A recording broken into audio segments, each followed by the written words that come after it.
What up, yo? And we got a war outside, and ain't nobody safe from it. It's a war of angels and demons, man. And angels and demons have been fighting for a very, very long time. Let me tell you about it a little bit. You see, history is actually made up of angels and demons. Now, you may look at this third dimensional vessel and tell me that, nah, you're human. Some people like to go far and say that back then there was like people with like a tail or some shit like that. You know what I'm saying? People call it the tail of Satan or whatever like that. But I'm just gonna here simply tell you that angels are just like, basically, is like people that bring order type of shit. You know what I'm saying? Because somebody needs to bring order to the chaos. And then hell, or just the demons, those are just the people that create separation. And none of them is actually evil, but both of them are actually needed, because not the demons are not in hell necessarily, and the angels are not necessarily in heaven. You see, it is just energies in people playing a role and expressing itself through many different shapes and forms, because we are a micro, I don't want to call them microscopic, but it's a micro version of a vessel of what's going on in other realms, dimensions, and realities. So now, what do I mean by that? So these are the two energies that like are responsible for the starting point. Those are like, you can consider those even like the first dimension, and you can consider that the second dimension. And based on which portals, which gates, which sigils, which shines you tap into the most, based on that, someone might come look at you and be like, oh, there's a label for you now. So when people place labels on you and things like that, they try to pinpoint what you is, meaning the energy signatures that you are producing, the energy signature that you're expressing. And in some cases, which always the case is, angels and demons is just another term for plus and negative. So people are just using energies to pinpoint what you are expressing, what you is. Like, you can look at me and say, oh, it's a black man, or you can look at me and be like, oh, he uses these energy signatures, he uses these elements, and things like that. That's what you could do. You could go further. So when we talk about angels and demons battling here, we're talking about people that want to bring order. We're talking about demons, people that want to create chaos. So a demon to you, maybe someone will be like a criminal coming into your house and breaking into your house. And an angel to you would be like a government. It would be like a people bringing order. Let's say like a George Washington, or just anybody who is just say established like an order in a country that was previously perceived to be ruler or chaotic and things of that nature. So someone like George Washington, in your view, would be considered an angel. But in the Indians' point of view, that would be considered, oh shit, that person's a demon, yo, and we gotta like get rid of him. You know what I mean? So again, we're just talking about energy expressions and roles that we are creating, and we're talking about it from a perspective or a point of view of a person.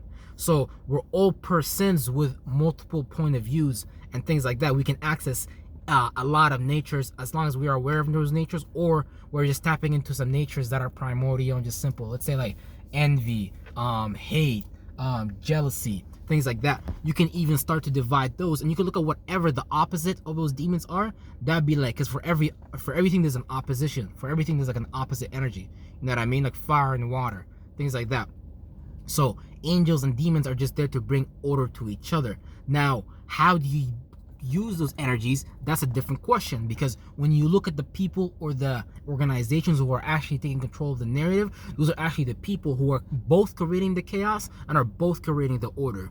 And now that energy, or just that story or that narrative, is just being harnessed for them to be productive in what they families want to be productive in, how they want to direct this and things like that. So we just got to begin to understand that it's not a war between people necessarily, it's a war between our forces, between ourselves as well, because we're dealing with angels and demons within us, because we can have angelic thoughts and demonic thoughts, but it's up to us like how good we are with our mental gymnastics or mental jujitsu in order to just not even see that, not even to create that light, because we're all creating consciousness, we're all creating conscious awarenesses inside of our own mind and things like that. So you gotta understand, it's not a war between people necessarily, it's a war within us. But more importantly, don't go necessarily hate on a demon, don't go necessarily go hate on an angel.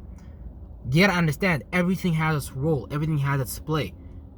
But at the same time though, when you have that ability to observe from outside looking in, not inside looking out, then you're able to analyze what type of being or natures you're dealing with at a person, and you can better locate what you is. Because someone can label your nature and be like, someone who's an Aries that has a fire nature or kind of can be seen as like compulsive or like not thinking about what they do before they take action. Someone can be like, oh, that's compulsive and you shouldn't act like this, you should be a good boy. But that's your natural signature energy, so your job is to take that and harness that. And that could be seen as like something demonic, as something that's like separating, something that's being given birth to. Because in every ancient symbol of Aries, it's the ram pointing up. You'll see this in the Phoenician, in many other languages as well. The symbol of the horns, because it's pointing to, because it's like the sun is bringing back heat. So it's like as if imagining it, the sun is kicking up. There's a goat or a ram kicking it up, and things like that. So yeah, it's not a war between people. It's just basically these things happen in order, and you can be outside and be an observer. You can be like the Men in Black, but the Men in Black is just an allegory for someone who's wearing black and is with nobility, that knows not to get sucked in, that understands all the colors of the rainbows, because black is just all colors. I believe it's all colors, but anyways, it's a symbol of like nobility and things like that, a symbol of like power, authority, things like that, you know, like officialness, like, you know. So yeah, so you gotta understand that, man. And all these things are just deeper than what they appear to you, like real shit, bro. So when you see the world around you, just understand that you're not even looking at angels and demons, you're looking at actually light rays. Like people are just channeling light, like we're all channeling light, like we're all just light casters. But the more you become aware of what you're casting, the more you can start to take control of your reality, because other people try to use this and take control of other people's lives, and they start in the process they become demons themselves. But the people that run this shit, they're like arch demons. So you could be a demon, but as long as you're like a demon that works with people, that knows how to like actually help, how to create like beneficial situations for other people, because you can win with other people too. You could be a creative demon, but real shit. So you could be a creative demon, but it's up to you how you employ it. It's up to you how you engage with your behavior. It's up to you how you go with your circumstance. It's up to you how you create your situation. Real shit.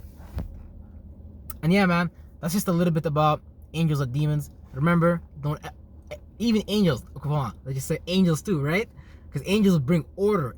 You might look at a too orderly person, like a Virgo. Be like, why is that person always trying to bring order? Why is that person trying to make sure like these things are clear? These things are like, that's like some bringing order, but a lot of people don't like order. So it's like chaos is like a child, and order is like the father trying to take care of the child. Like make sure it's organized so it doesn't become something uncontrollable. Like because that energy is powerful if it's harnessed right. So it's all about just you being your best you. So once you understand your divine role, you can play that role better. Because a lot of people in societies are like archdemons, you're seeing archangels, but a lot of these niggas is working together too. Like, but the thing is, they're not like natural archdemons. They're not like natural archangels. They haven't naturally got in there. They have actually used like they've created their signature energy for them to understand what their universal process is, the 360 basically, the monad. They've understood that language and divided it as well. So when you start to say things like language of angels and demons, you can start to relate it, and you can actually start to understand what it is. So they got like a different level of that. But they're just using your guys' energy instead of just doing much and making you guys look at what they want to look at, and they just harness that. They just create situations. Boom, boom, boom. Oh, worry because you might not have a job tomorrow because someone else controls your circumstance. Boom, boom, boom, boom. Real shit. But yeah, man, that's a little bit about angels and demons, and there's a whole lot more beings we can get into later. Peace, y'all.